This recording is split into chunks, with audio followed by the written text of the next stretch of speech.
Amen. Okay, purihin po ang Panginoon. Good morning po sa inyong lahat. Happy Worship Day po.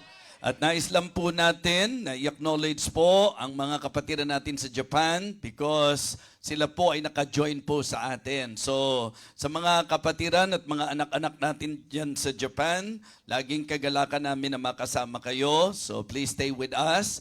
And it is always good to worship the King of Kings and Lord of Lords.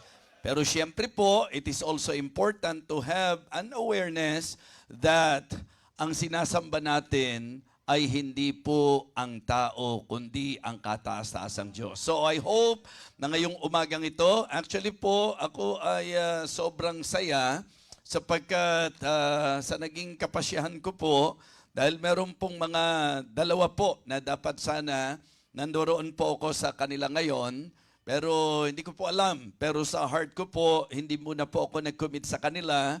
At parang sabik po ako sa fellowship ng mga members natin dito. Dahil sa matagal na panahon, halos hindi po tayo nagkasama-sama. So, and I thank Pastor Norman Gatdula, being the resident pastor of this church, na talagang gumaganap ng kanyang gawain po sa kalooban ng Panginoon. At naniniwala po ako na yun ang dahilan kung bakit ang gawain po ay nagpapatuloy. Amen? So, kaya lahat po nang ready to worship the Lord. Lahat po yun talagang excited. Let me know by saying amen. Lahat ng nandito na ngayong umaga, pakitaas po ang kamay. Yung mga nahandito lang po. Kung kayo'y wala pa dito, huwag niyo pong itaas po ang inyong kamay. Okay, so just to make sure that we are all here this morning, because it is very possible na nandito ang katawan pero wala dito ang isip, wala dito ang puso. Kaya naman napakagandang may nagpapaalala na dapat po kung nandito tayo, ang sabi po nung ating panawagan sa pagsamba, atin daw pong i-offer sa Diyos. Ayan, tingnan nyo, dalawa pa kami nagsasalita ngayon. Ho? So, ayan, okay. So, ang alam kong kambal dito, si PNG at saka si PNG. Ako wala akong alam na kakambal ko dito, no? Na nakakasabay ngayon. Alright, so, ako po ay naniniwala na may dahilan ng Diyos sa lahat ng bagay. In fact, ang message natin po ngayong umaga, yun po ang ating pong title. Serve your godly purpose.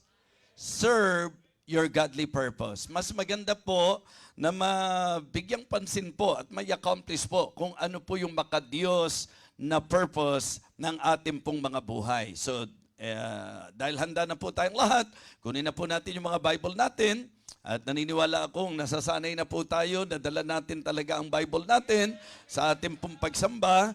Okay, so 1 Samuel chapter 17 please. 1 Samuel chapter 17. At para makatipid po tayo sa oras, basa na lang po tayo ng isang chapter ngayon. Okay? So let me just read to you the whole chapter for the sake of time. Okay? So sige po, 1 Samuel chapter 17. Now the Philistines gathered together their armies to battle, and were gathered together at Shoko, which belongeth to Judah, and pitched between Shoko and Azekah in Epesdamim. And Saul and the men of Israel were gathered together and pitched by the valley of Elah, and set the battle in array against the Philistines. And the Philistines stood on the mountain on the one side, and Israel stood on a mountain on the other side. And there was a valley between them. And there went out a champion out of the camp of the Philistines, named Goliath of Gath, whose height was 6 cubits and a span. And he had an helmet of brass upon his head. And he was armed with a coat of mail, and the weight of the coat was 5,000 shekels of brass. And he had greaves of brass upon his legs, and the target of brass between his shoulders. And the staff of his spear was like a weaver's beam, and his spear's head weighed 600 shekels of iron, and one bearing a shield went before him. And he stood and cried unto the armies of Israel, and said unto them, Why are ye come out to set your battle in array? Am not I a Philistine, and ye servants to Saul? Choose you a man for you, and let him come down to me. If he be able to fight with me, and to kill me, then will we be your servants. But if I prevail against him and kill him, then shall you be our servants and serve us. And the Philistines said, I defy the armies of Israel this day. Give me a man that we may fight together. When Saul and all Israel heard those words of the Philistine, they were dismayed and greatly afraid.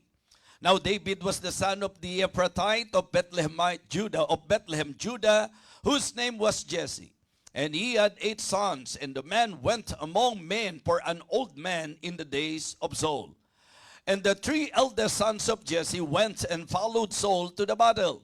And the names of his 3 sons that went to the battle were Eliab, the firstborn, and next unto him Abinadab, and the third Shammah.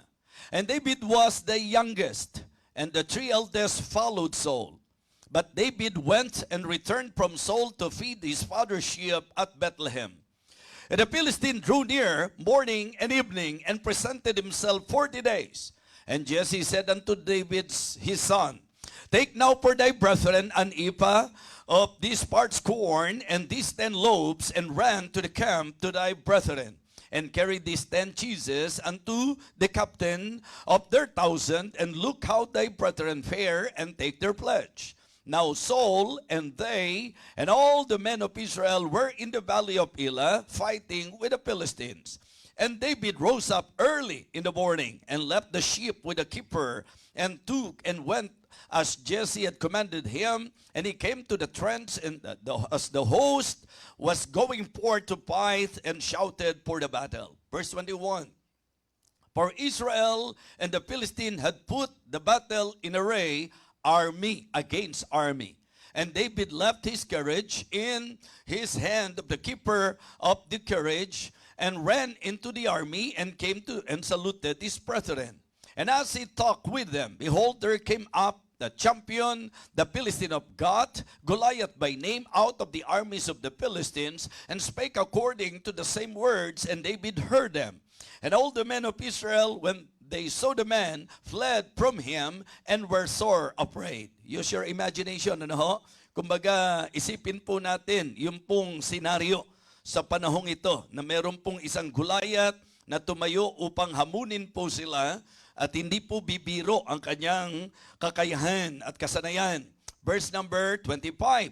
And the men of Israel said, Have ye seen this man that is come up? Surely to defy Israel is he come up. And it shall be that the man who killeth him, the king will enrich him with great riches, and will give him his daughter, and make his father's house free in Israel. And they spake to the man that stood by him, saying, What shall be done to the man that killeth this Philistine, and taketh away the reproach from Israel? For who is this uncircumcised Philistine, that he should defy the armies of the living God? And the people answered him after the same manner, saying, So shall it be done to the man that killeth him. And Eliab his eldest brother heard when he spake unto them, and Eliab's anger was kindled against David, and he said, Why camest thou down hither? And with whom hast thou left those few sheep in the wilderness?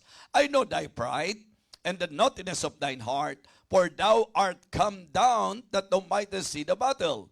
And David said, What have I now done? Is there not a cause?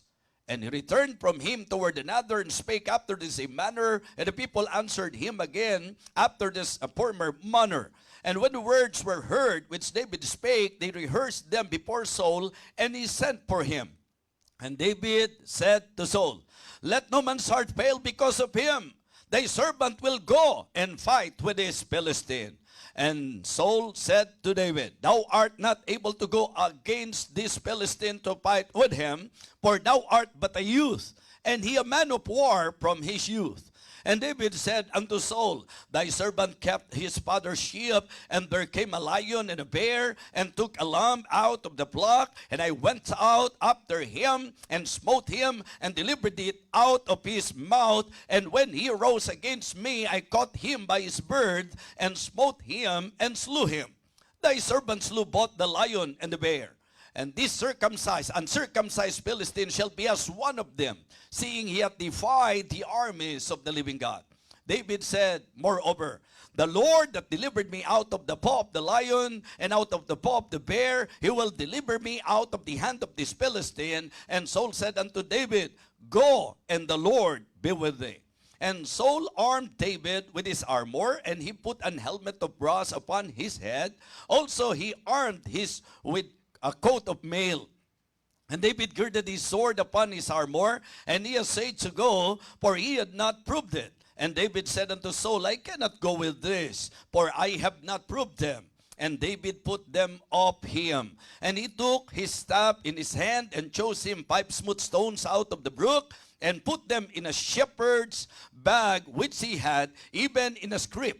And his sling was in his hand, and he drew near to the Philistine. And the Philistine came on and drew near unto David, and the man that bare the shield went before him.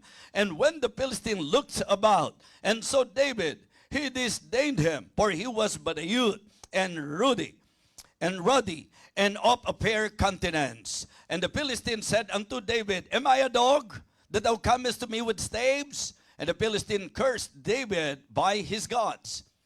And the Philistine said to David, come to me, and I will give thy flesh unto the fowls of the air, and to the beasts of the field. Then said David to the Philistine, thou camest to me with a sword, and with a spear, and with a shield, but I come to thee in the name of the Lord of hosts, the God of the armies of Israel, whom thou hast defied. This day will the Lord deliver thee into mine hand, and I will smite thee, and take thine head from thee, and I will give the carcasses of the host of the Philistines this day unto the fowls of the air, and to the wild beasts of the earth, that all the earth may know that there is a God in Israel. And all this assembly shall know that the Lord saveth not with sword and spear, for the battle is the Lord's, and he will give you into our hands. And it came to pass, when the Philistine arose and came and drew nigh to meet David, that David hasted and ran toward the army to meet the Philistine. And David put his hand in his bag, and took thence a stone, and slung it, and smote the Philistine in his forehead, that the stone sunk into his forehead, and he fell upon his face to the earth. So David prevailed over the Philistine with a sling and with a stone, and smote Philistine and slew him, but there was no sword in the hand of David.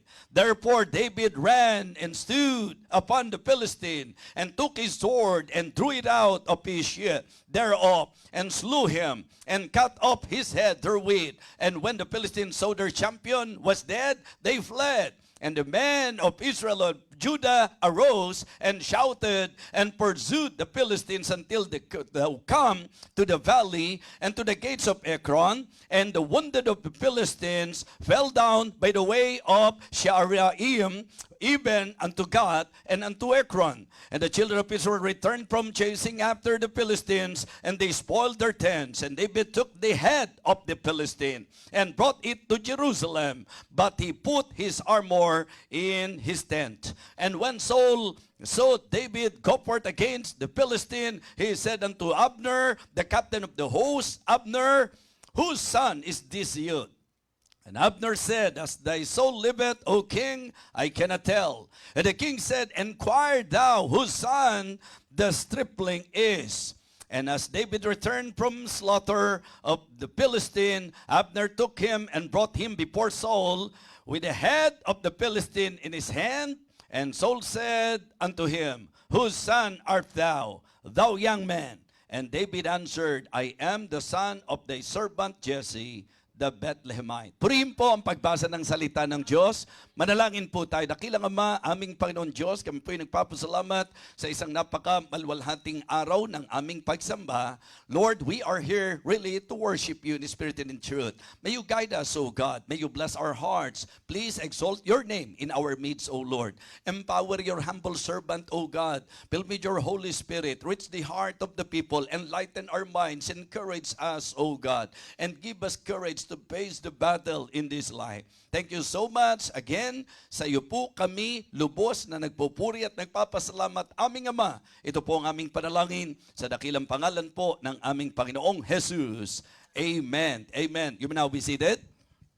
So intentionally, I decided to read the whole chapter, hindi lamang para ma-refresh sa mind po natin at ating pong maintindihan po yung kwento. But I want you to see some of the details in this chapter. Kumbaga mga kapatid, ang daming principle na po pwede tayong matutunan dito po sa storya ni David. And I am very sure, wala pong kaduda-duda, naniniwala ako at tiyak ko po na hindi iilang mensahe, hindi iilang kwento, hindi iilang mga karunungan ang nakuha na natin from the story of David. At ito ang patunay na hindi po natin mauubusan ng sustansya at ng substance ang salita ng Panginoon. It is always new, mga kapatid. Lagi po itong bago. And you know what? Our attitude will determine ng magiging blessing natin ngayong umagang ito.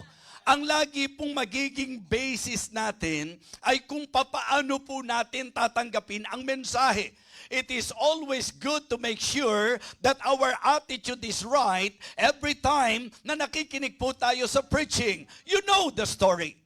You know many things about the story. But listen, ang sesentruhan ko po ngayon, sapagkat naniniwala po ako na sa buhay po ng isang totoong Kristiyano, wala pong coincidence. Amen?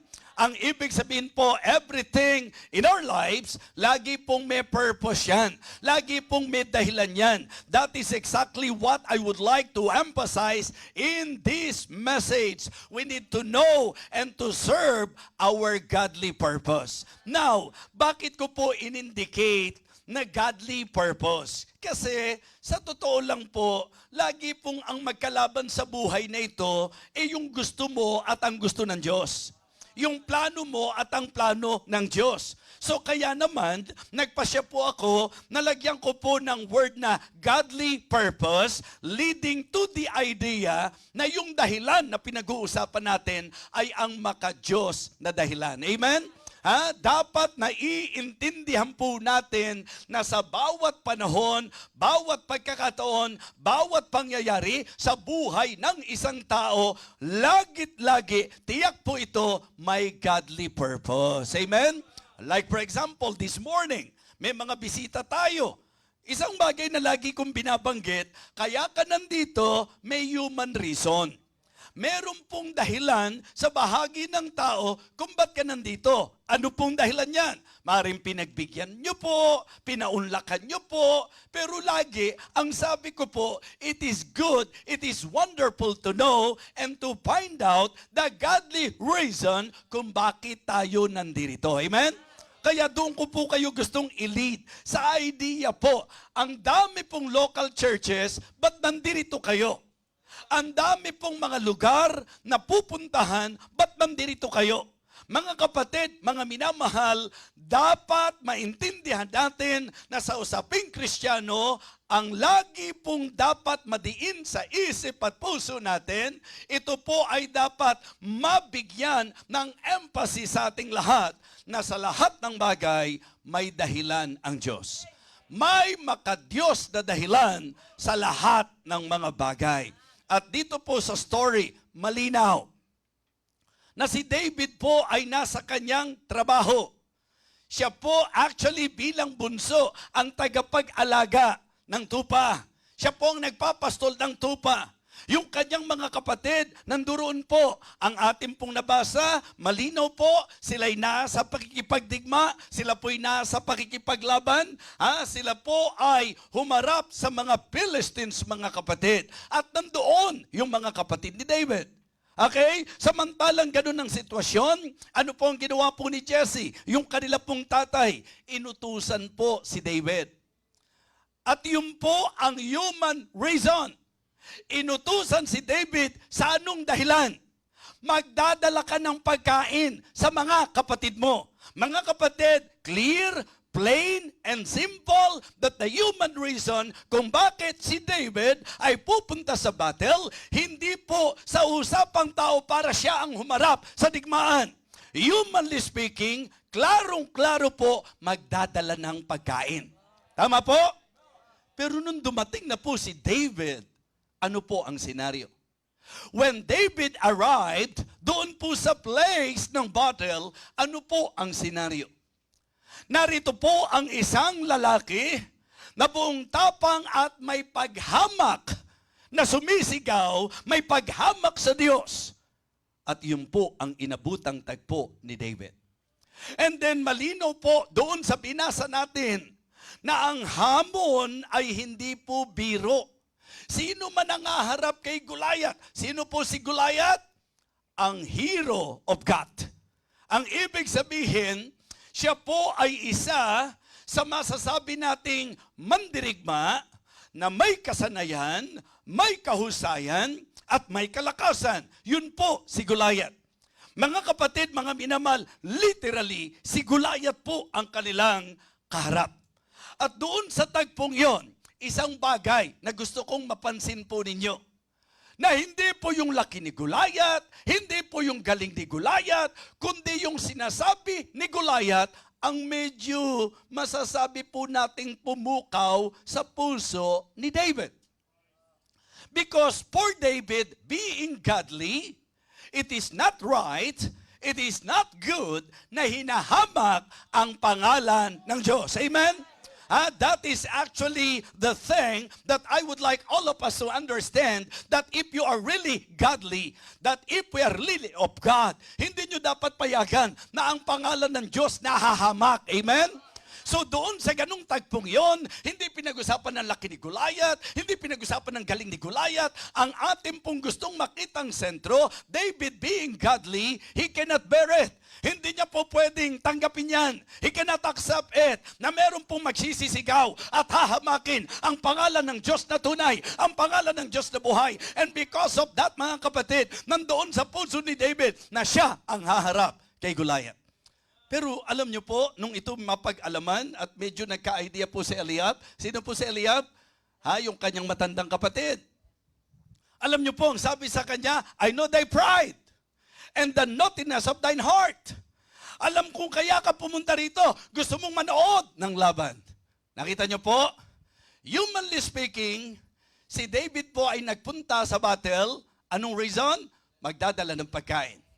Pero kay Eliab, pananaw ng tao na kaya raw pumunta si David doon kasi mayabang siya at gusto lang niya na makapanood ng battle. Paul's accusation. Pero alam niyo po, magandang makita natin, nung sagutin siya ni David, ano ang sabi po ni David? What have I now done? What have I now done? Kumbaga, ano ba nagawa ko? Is there not a cause? Wala bang dahilan? Doon pa lang mga kapatid, mararamdaman na po natin that deep within the heart of David, he already understood that there is that godly reason, that there is that divine reason kung bakit kailangan siyang nandoon. Amen?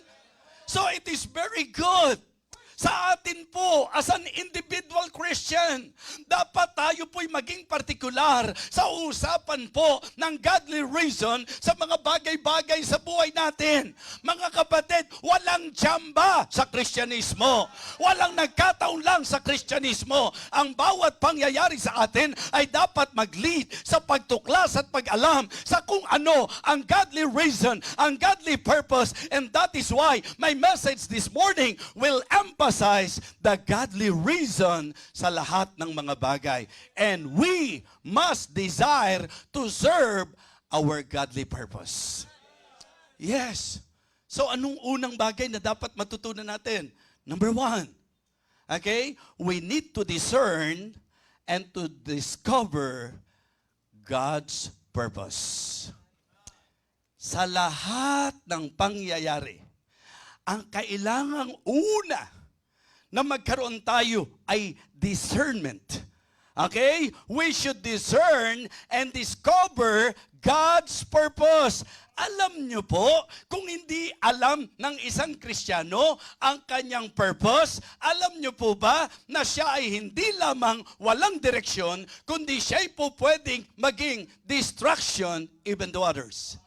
Di ba? Po pwede kang makaapekto sa iba eh. Po pwedeng masira mo ang iba. Mga kapatid, yun po ang reason kung bakit ngayong umaga, I want to lead every one of you in discerning and in discovering the godly purpose. Yung pong purpose ng buhay natin. Yung purpose ng ating pong lakad sa mundong ito. Kung bakit ka Kristiyano, kung bakit ka niligtas ng Panginoon, kung bakit ka dinala sa church na ito, kung bakit kayo ang mag-asawa, kung bakit kayo ang mga masasabi nating magkasama sa buhay. We need to understand God's purpose in everything.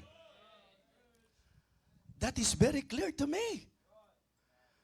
Na kung tutusin, even David, he is aware that the reason why he's there, because inutusan siya ng tatay niya. Aware po si David na kaya siya kailangan pumunta doon kasi inutusan siya ng tatay niya. But the good thing about David is that sharp discernment. Na nung nakita niya na ganun po yung pangyayari, na hinahamak po ang pangalan ng Panginoon, mga kapatid, maniwala po kayo sa akin, yung pong sagot ni David, nagpapakita at nagdadala sa akin sa kaisipan that David is already aware of the reason and the purpose kung ba't siya nandun. Amen? He already discerned kung ano yung reason. Mga kapatid, sana po sa tagal natin dito, alam na natin, natuklasan na natin kung bakit tayo nandito. Huwag nyo naman sabihing dinala kayo ng Panginoon sa church na ito para maging kabigatan. Huwag nyo naman sabihing dinala kayo ng Panginoon dito para maging kasiraan. Mga kapatid, pag godly purpose ang pinag-uusapan, positive po yan. Hindi aksidente na nandito ka. Hindi aksidente na member ka ng Living Water Baptist Church. Hindi aksidente na ikaw ay nandito ngayon. Mayroon pong godly reason. Amen? Yes. Mga kapatid, kitang-kita ko po sa akin pong pagbabasa ng istorya ni David na ito po ay napakaliwanag na nagtuturo na bagamat may human reason kung bakit siya nagpunta roon, deeper than human reason, he discerned that godly reason. Naintindihan niya, natuklasan niya na ang purpose ng Panginoon, higit sa purpose ng tatay niya, higit sa plano ng tatay niya, higit sa dahilan ng tatay niya, ang nakita ni David na mas malaliman yung purpose ng Diyos kung bakit siya nagpunta sa battle. Why? Kailangan ang haharap kay Goliath. Kaya lang minsan, pag inisip niyo pong mabuti, diba? Goliath ang haharapin eh. Pwede mong isipin, sino ako? Para harapin ko si Goliath. Pero hindi po yun ang naging diin ng kwento. Because, in the discernment of David, kung bakit siya nanduroon, dahil hindi dapat payagan ang ginagawang paghamak ni Goliath sa pangalan ng Diyos na buhay.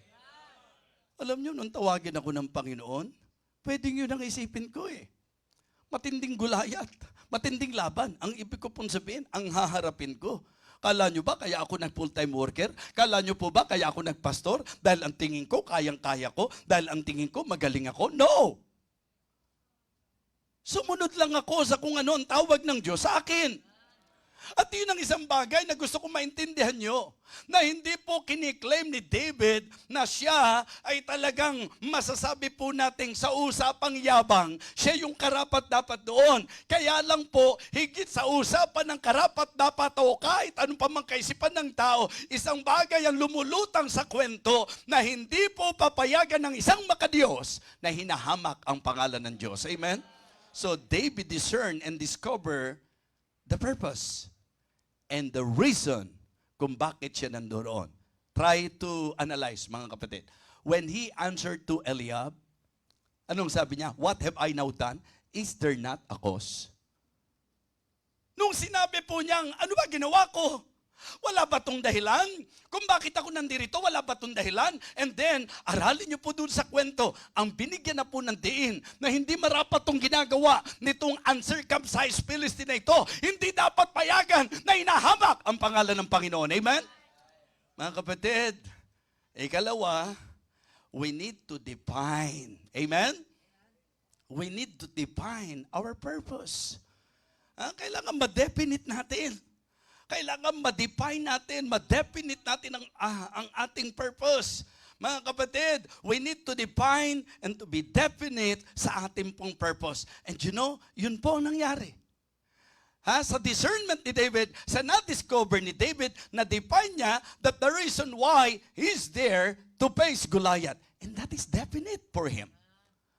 Dinala ko ng Panginoon dito para harapin ko yan. Ako ang lalaban dyan. Mga kapatid, kaya nga sabi ko, ang ganda-ganda ng istoryang ito na dapat maintindihan po natin na habang tayo po lumalalim ang ating discernment. What I mean to say, pagka dumarating tayo dun sa punto na ating pong na-discern, na ating pong na-discover at na-define natin kung ano po ang purpose, ang kalooban ng Panginoon, yun yung time na magiging definite ka. Mga kapatid, walang pagdadalawang isip, walang pag-aalinlangan, naging very definite si David na haharapin niya si Goliath. Amen? Mga Kristiyano, ang tanong ko po, kayo po ba ay meron ng clear understanding sa kung ano ang kalooban ng Diyos sa atin? Sino po yung mga nabaptize? Pakitaas po ang kamay. Yung mga newly baptized. Pakitaas nga po. Pakitayo nga po kayo. Okay, praise the Lord, Ito po yung mga kapatiran natin na sumunod sa Panginoon sa tubig ng bautismo. Amen? Alam nyo po kung bakit sila nagpabaptize? Thank you po. Kasi naging clear sa kanila na ang kalooban ng Diyos sa mga tunay na naligtas ay ang sumunod sa tubig ng bautismo. Nung kanilang naintindihan po yan, nung kanilang naging klaro po ang understanding nila na ang Kristiyano dapat sumunod sa bautismo, mga kapatid, sila po ay naging very definite na susunod sila sa tubig ng bautismo. Amen? And you know what? Ang bautismo po hindi para magkumpleto ng kaligtasan. Ang bautismo po ay hindi paraan ng kaligtasan. Ang bautismo po ay patutuo ng mga ligtas at iyan po'y pag-identify natin sa ginawa ng ating Panginoon na siya'y namatay, siya'y nalibing at muling nabuhay, and it is very important for all the newly baptized members na ang sabi po, kayo'y ipinangon upang lumakad sa panibagong buhay. Amen? To walk in the newness of life. You should understand that. You need to know, to discern, to discover, and to define the purpose kung bakit, mga kapatid. Kaya nung tawagin ako ng Panginoon, alam niyo ang dahilan kung bakit walang magpapaatras sa akin. Alam niyo ang dahilan kung bakit kahit mahirap ang pagpapastor, kahit nahirapan po ako sa pagpapastor, kahit nahirapan po ako sa pagiging evangelist, basta klaro sa akin, kalooban ng Diyos ito, alam ko na ito'y laban ng Panginoon. Kasama ko ang Panginoon. The reason why David, he is very firm sa kanyang decision dahil nga po alam niya, klaro sa kanya, naging definido siya. Mahirap maging definite sa isang bagay na hindi mo naintindihan. Pag-pray niyo po, yung ating pong mga kapatid ngayon, March 2, magpapakasal sila. Definite na ba yon? Alam niyo kung bakit? Kasi na-discern nila na ang dahilan kung bakit sila pinagtagpo ng Panginoon dahil sila ang para sa isa't isa. Amen? So nung na-discern nila, na-discover nila, at na-define nila, ngayon, they are very definite na anuman ang mangyayari, wala pong haharang sa kanila. Alam niyo po ba yung difficulty ng kanilang magiging pagpapakasal? Diba? Dapat yata sa Paris ang kasalan at pero mga kapatid, kahit na ang hirap ng naging sitwasyon nila, mga kapatid, saan ka? Sa Finland? Bumaba sa Finland, okay? So saan ka umakyat pagkatapos? Siya po sa Paris. Mga kapatid, walang makapipigil Ibig sabihin, ang reason po niyan, kasi definite po sila sa kanilang desisyon sapagkat alam niya ang kalooban ng Panginoon. Amen? So yun po, kahit anong hirap ng pagdadaanan, kahit anong hirap ng laban, kahit anong hadlang, kahit gaano kalaki si Goliath, pagka definido ka na yan ang kalooban ng Diyos, naharapin mo si Goliath, pagka alam mo ang kalooban ng Panginoon, mga kapatid, magugulat kayo sa magiging outcome. Amen? Kasi kung pag-uusapan sitwasyon, napakahirap. Kung ang magiging basis, sight, Napakahirap, mga kapatid. Kung ang magiging basis is strength, alam natin kung gaano kalakas si Goliath. Pero mga kapatid, hindi naging dahilan yung nakikita, hindi naging dahilan yung sitwasyon, hindi naging dahilan yung lakas ng kalaban. Bakit? Sapagkat ang nakita ko po, yung pong discernment, yung pong discovery, yung pong na-define at definite na ang kalooban ng Diyos. Kaya siya nandoon, haharapin niya si Goliath. Mga kapatid, let us do and demonstrate God's purpose in our lives. Diba? Ang pinakamahirap sa lahat, yung alam mo kung anong kalooban ng Diyos, very clear sa iyo yan, pero ayaw mo pa rin gawin. Halimbawa, yung mga young people natin, diba? Huwag yung sabihin lahat kayo, ang gusto ng Diyos, secular course. Siyempre, meron pong tinatawag ang Panginoon. Kaya nga ako, nagpapasalamat ako sa Panginoon eh. Kasi kung tutuusin, marami naman kami mga kabataan. But I praise God. Binigyan niya ako ng sensitivity. Binigyan niya ako ng discernment. That as I listen to the message, ako pala yung gustong tawagin ng Panginoon para sa specific calling, mga kapatid. And I praise God na nung natuklasan ko po yan, hindi ako nagdalawang isip. Alam niyo po ang persecution na naranasan ko. Naikwento ko po sa inyo partly kung gaano po naging matindi ang laban, kung paano humahad lang si Satanas. But because I am very definite na ang kalooban ng Panginoon sa akin, hindi secular course, hindi ang panghanap buhay dito sa lupa, I decided to commit my life and to surrender my life in full-time ministry. And now I can say na kahit na Goliath ang kinaharap po ng inyong lingkod, siya ay naging matagumpay. It is great and wonderful na tayo po'y nagamit ng Panginoon. Diba? Ewan ko sa iyo kung di ka masaya na nagagamit ka ng Panginoon. Kaya tingnan niyo po, kahit sa mga ministries niyo sa church, hindi ka inilagay ng Panginoon na song lead, diba? Na song leader.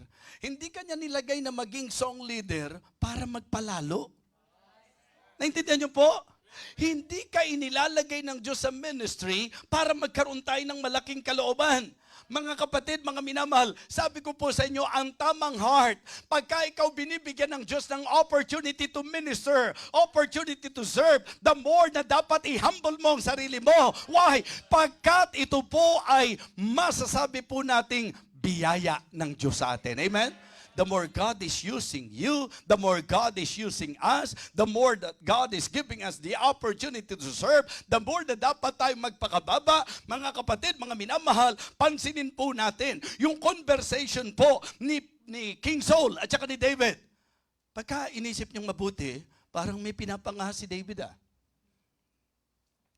Kasi sabi niya, pumatay ako ng leon, pumatay ako ng oso, nag-aalaga ako ng tupa. Mga kapatid, isipin niyo po, tupa lang ang alaga ni David Pero handa po niyang harapin ang leon, handa niyang harapin ang oso, handa niyang harapin ang panganib. Ito, ibang klase po Ang pinag-uusapan dito, pangalan ng Panginoon Tama? Hindi siya natakot. Hindi po siya natakot na harapin ang leon. Mga kapatid, hindi siya natakot na harapin ang oso. Kaya hindi rin siya matatakot na harapin si Goliath. Sabi ko nga, napakagandang bagay na maintindihan po natin na karakter din talaga Di ba? Karakter din talaga. Kaya mga Kristiyano, isang magandang paalala. Kung kayo po'y nandito sa Living Water Baptist Church, alam nyo na po ba ang purpose nyo?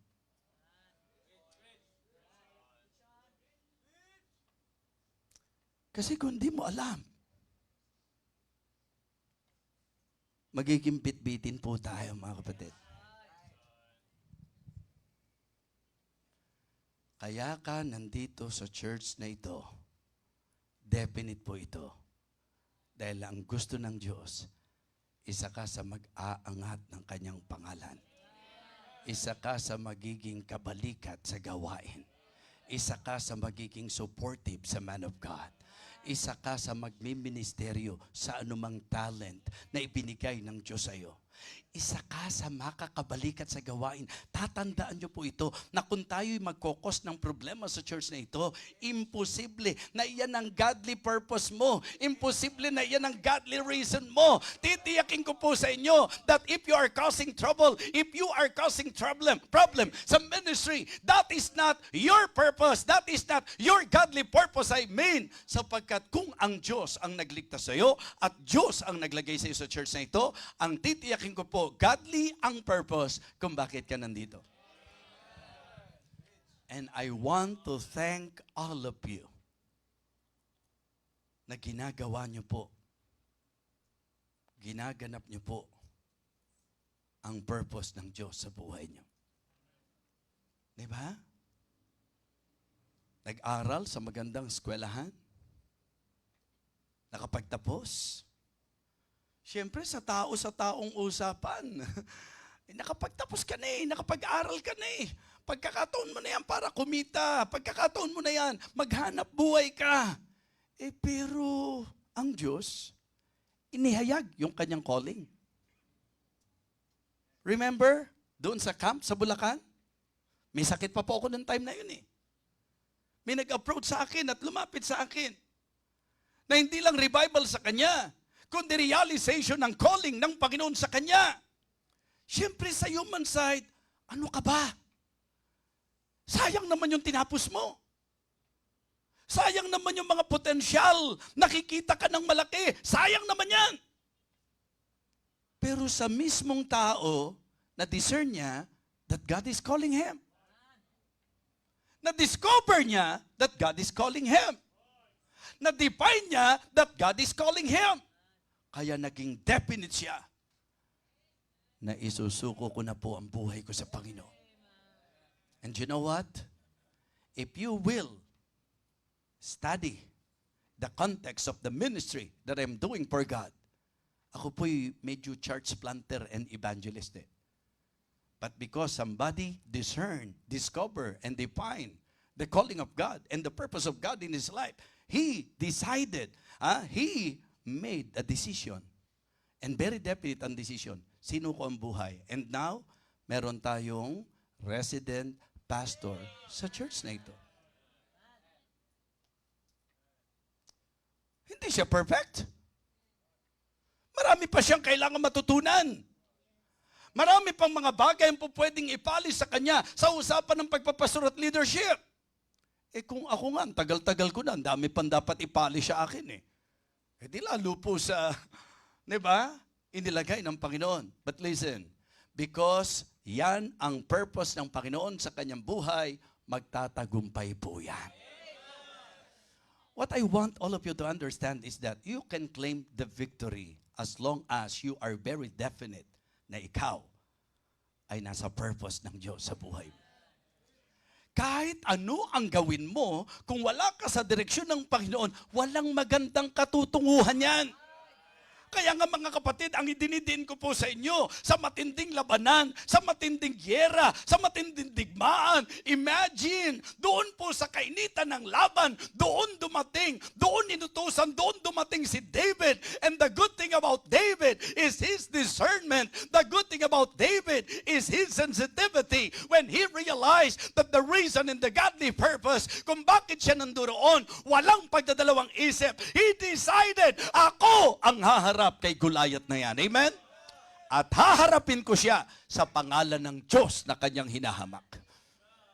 Mga kapatid, mga minamahal, ang hadlang sa mundong ito ay hindi magiging dahilan kung ikaw ay magiging desidido na ang susundin mo ay ang purpose ng Diyos sa buhay mo. Mga kapatid, serve your godly purpose. Pagka po tayo ay nagiging dahilan para magkagulo, para magkaproblema, para magkasiraan, para makasira, gusto kong maging aware kayo. That is not the purpose of God kung bakit ka dinala rito. Kasi sa kabilang panig, mayroong kaaway may Satanas na ang talagang kanyang gusto manira, magnakaw, pumuksa at pumatay. Kaya nga sabi ko, wow! ang ganda po ng storya. This time, medyo yung approach na bibigyang pansin ko po ay sa isang aspeto ng kwento, mga kapatid. And again, as what I always say, mga kapatid, walang kwenta ang kwento kung hindi natin nakuha ang mensahe ng kwento. Amen? Serve your godly purpose. Shout out na naman tayo sa mga precious rubies nito. Sigurado kikiligin na naman sila nito, mga kapatid. Yung mga edad niyang yan, yung mga edad ng mga bumubuo ng precious rubies, naalala ko nga, nagko-convert sila ng isa. Ang bata ako pa po, hindi pa ako pwede dyan. Mga kapatid, kasi nga, basically, ang mapagkakakilala nyo sa mga precious rubies, bukod sa magaganda sila, pero ang totoo nun, may mga edad na sila. Diba? Shout out po, Mami Maan. May edad na sila. Pero tingnan nyo po, may mga edad na pero blessing pa din. May mga edad na nakaka-encourage pa rin. May mga edad na, di ba? Huwag nyo sabihin hindi sila nagkakaroon ng conflict. Huwag nyo sabihin hindi sila nagkakatampuhan. Huwag nyo sabihin hindi sila nagkakatisuran. Bihirang-bihira po, mga kapatid. 2 beses lang sa isang araw. May edad na po sila, pero bakit blessing pa? Kasi alam nila yung purpose ng Panginoon. Alam nila kung bakit sila nananatiling nandirito. Kaya mga kapatid, kahit po yung pag-attend pa lang nila, blessing na po yan. Diba? Sabi ko nga, bakit hindi yun ang tuklasin natin? Yung iba kasi kung ano-ano tinutuklas eh. Hoy, ano kaya ang talagang istorya ni brother ganito? Hoy, ano kaya ang... Kung yun ang gusto mong tuklasin, doon ka na lang kay Kuya Boy Abunda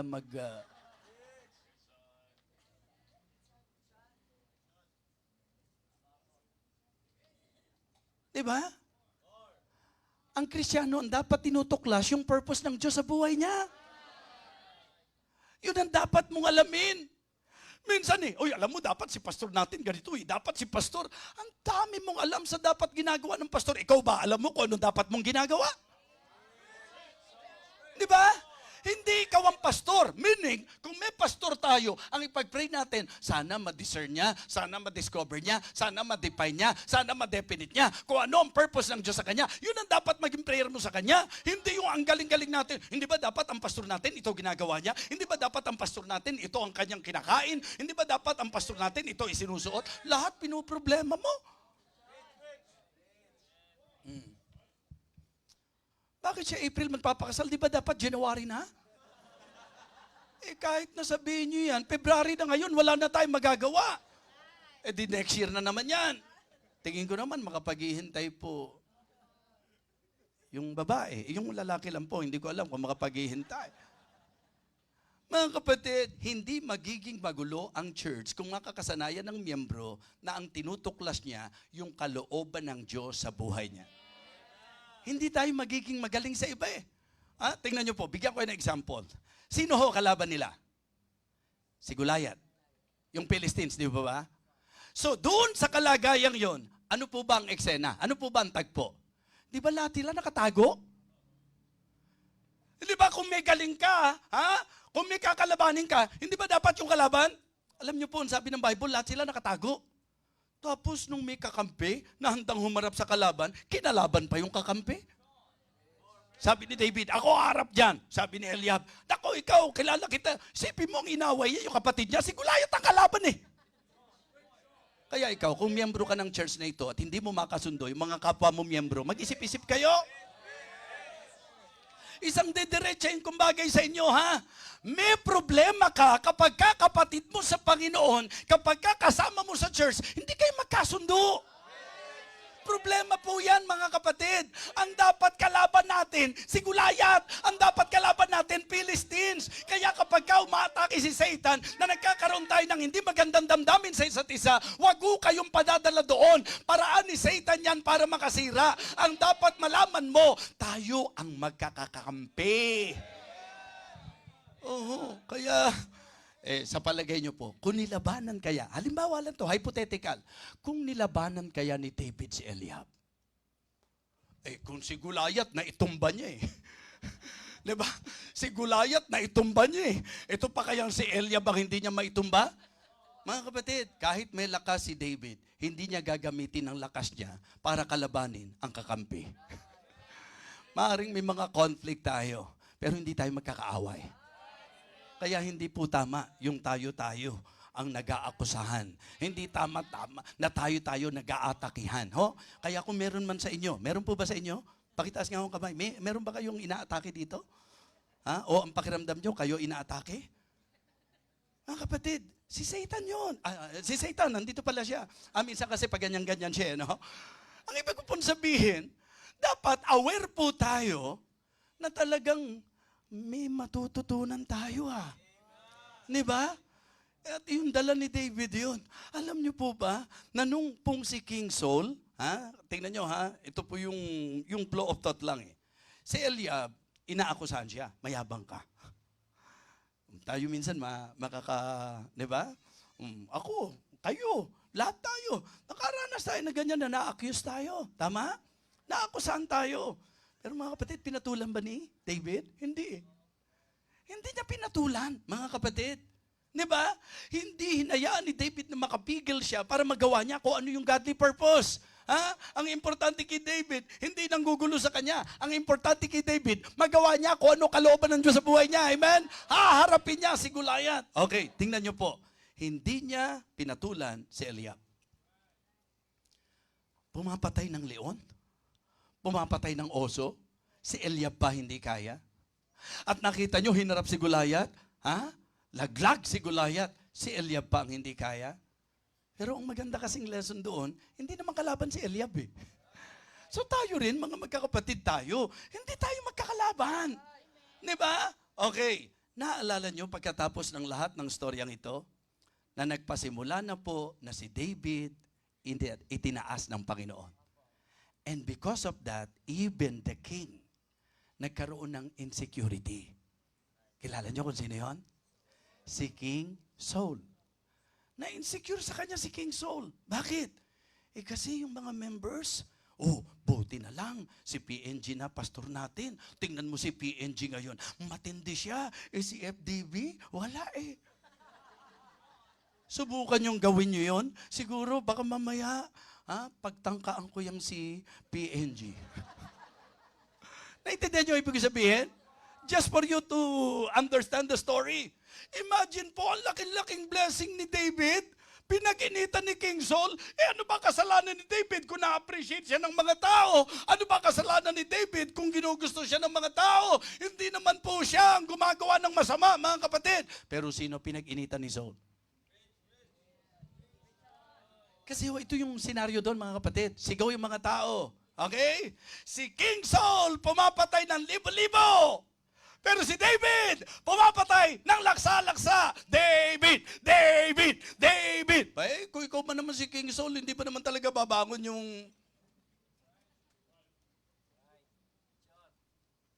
Napansin nyo ba, mas pogi si PNG kaysa kay FDB? Pati ba naman yun? Nasaan ba si PNG? Tayo ko nga rito. Dali, pakita nga natin. Mga kapatid, tingnan nyo yung pagiging unreasonable ni King Saul. Yung mga tao na mismo, sa observation nila, ilan ang pinapatay ni King Saul? Libo-libo. Ilan ang pinapatay ni David?